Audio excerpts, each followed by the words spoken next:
परमहंस हंसाय विद्महे परमहंसाय धीमहि तन्नो हंसः प्रचोदयात्। ओम शांति शांति शांति है।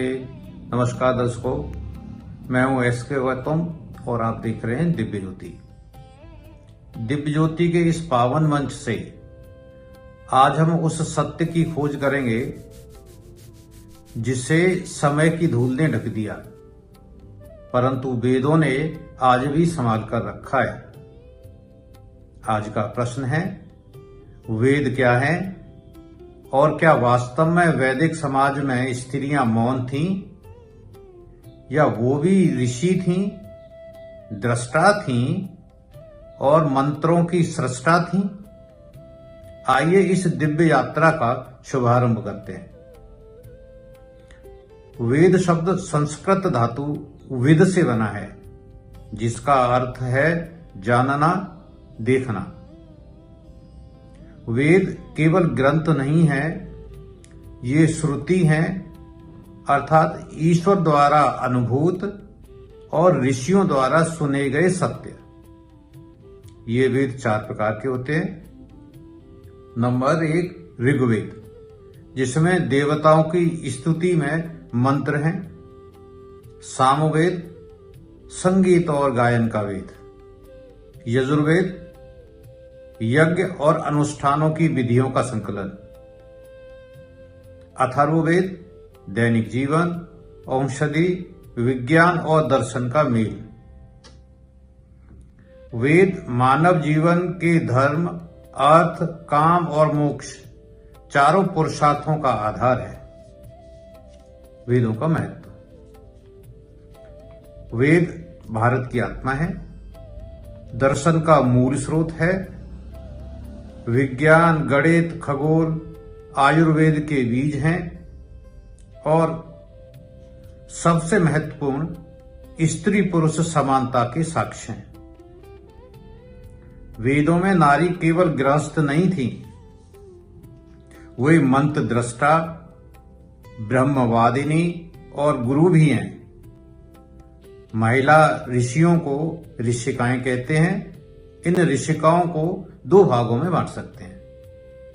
नंबर 1 ब्रह्मवादिनी, ये वो ऋषिकाएं हैं जिन्होंने विवाह नहीं किया और अपना जीवन वेदों के ज्ञान के लिए समर्पित कर दिया, जैसे गार्गी। नंबर 2 सद्योवधू, ये वो ऋषिकाएं हैं जिन्होंने विवाह होने तक अध्ययन किया और गृहस्थ जीवन में भी अपना ज्ञान जारी रखा, जैसे लोपामुद्रा।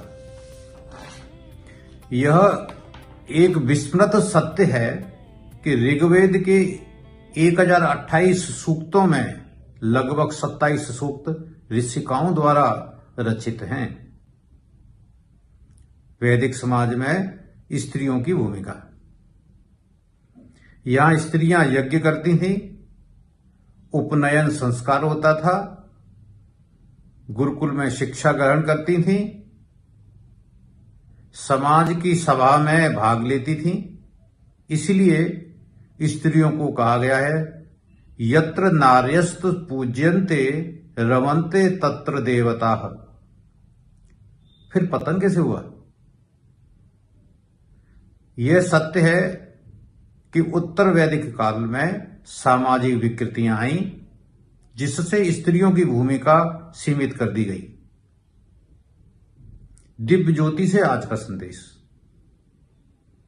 अगर हम वेदों को सही रूप से समझें, ऋषिकाओं को पुनः स्मरण करें और वैदिक दृष्टि को अपनाएं, तो नारी सशक्तिकरण कोई आधुनिक विचार नहीं, यह हमारी वैदिक विरासत है। अतः वैदिक ज्योति आज भी जल रही है, बस आवश्यकता है उस पर से जमी धूल हटाने की। दिव्य ज्योति का यही प्रयास है कि शिक्षा को, सत्य को, शास्त्र को और संस्कृति को आप तक पहुंचाना। अगले एपिसोडों में उन सभी ऋषिकाओं और उनके वेदों में योगदान की चर्चा करेंगे। अगर आपको उन वैदिक ऋषिकाओं के बारे में जानना है तो दिव्य ज्योति चैनल को लाइक करें, शेयर करें और सब्सक्राइब करें।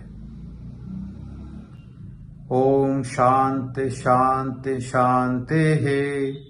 धन्यवाद। तमसो मा ज्योतिर्गमय, अंधकार से प्रकाश की ओर।